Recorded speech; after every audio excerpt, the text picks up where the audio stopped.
山柳家三座の観客とは自分である。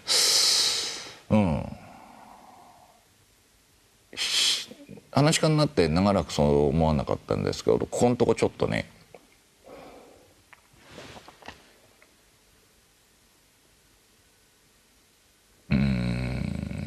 そう中学生やなんかで寄席行って噺家が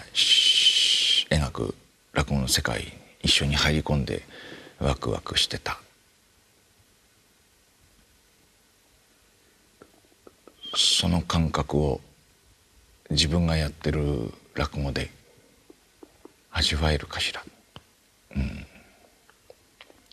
それね、最近時々思うことがありますね。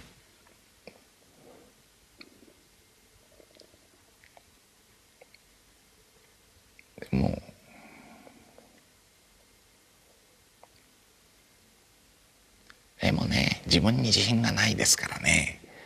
それ納得させるような話になれるような気もしないし、でも今自分をまだまだとか自信がないって言ってるってことは、じゃあまだ自分には可能性があるって思ってたり、まだこんなもんじゃないんだって思ってるって根拠のない自分がもっとこんなもんじゃないんだって思ってる根拠のない自信を望みを持ってる自分が嫌いなようでいながら相当なナルシストなんじゃないですか、その状態って。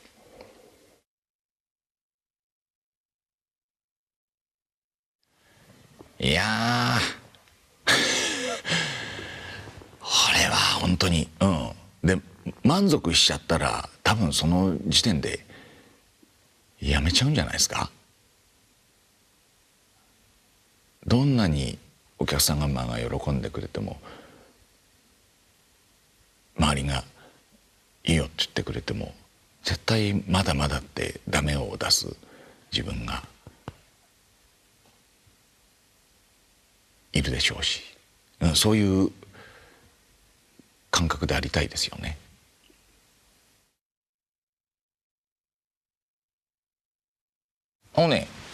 得意なネタ何ですかって言われても困っちゃうんですよ。その時その時に自分がその世界に飛び込んでハラハラドキドキ共感できる落語がやっぱりその時その時の自分の精神状態だったり、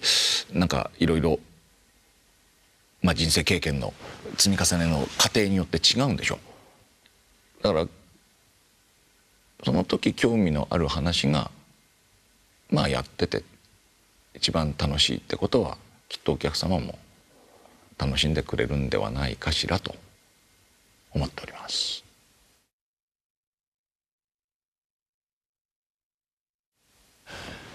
やっぱりあれじゃないですか、会場に足を運んでくださる方じゃないですか。自分のお金やら時間やら、人生の一部を削ってそこに来てくださる。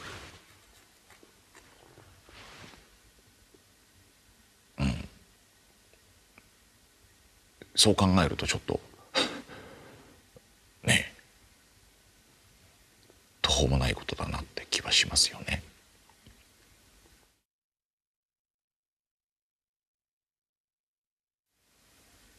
黒紋付きの似合う噺家だと、言われたいっていうとまた人目を気にしてるな。でも黒紋付きの似合う噺家に、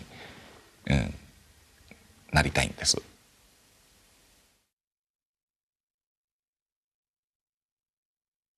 言葉だけっていうと語弊がありますけど、噺家のおしゃべりをきっかけにどんどんその想像をして自分が楽しむっていうところですよね。やっててもそうでしょうし、聞いててもそうだと思いますけど、自分がその世界に飛び込んで楽しむ。その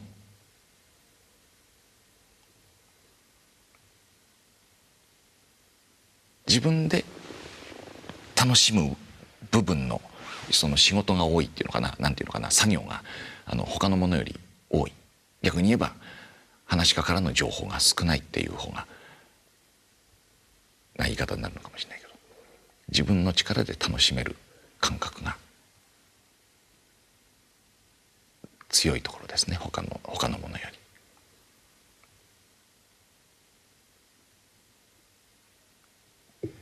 り。三座さん、ありがとうございました。はい、ありがとうございました。以上で VTR とご質問と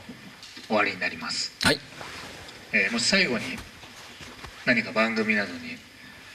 ご意見やお言葉などあればいただきたいと思いますが。お言葉ですか。いやなんですね、いろいろ言いたいことは、例えば VTR を見ておばあちゃんだったり、談春愛さんだ市場師匠だね、小朝師匠だ、もうあるいはクラシック音楽だ、ラーメンさ北村先生、もうとにかく高校の同級生、いろんなあれがあったけども、言いたいことは言い出すとキリがないんで、まあ今日はこういう話になったんだなというところで、いろんな方面からあれしていただね、いろんな方に話をしていただきましたし、こっちもそれで質問を受けて答えましたけど、でもまだまだいろんな面があるんだなって、喋らなかったことがまだ喋れなかったっていうかね、ことがあるだけにへーって思いましたね。つまんないやつだと自分では思ってますけど、もうちょっとまだ引き出しがあるなそれが面白いかどうかは別ですよ。基本的には面白い人ではありませんから。さっきの高校生の時の同級生、バドミントン部の、同じあれですけど、絶対落語家なんか向かないよって本当に言われてましたからね。お前がやることなすこと全部面白くないんだよって否定されてましたから。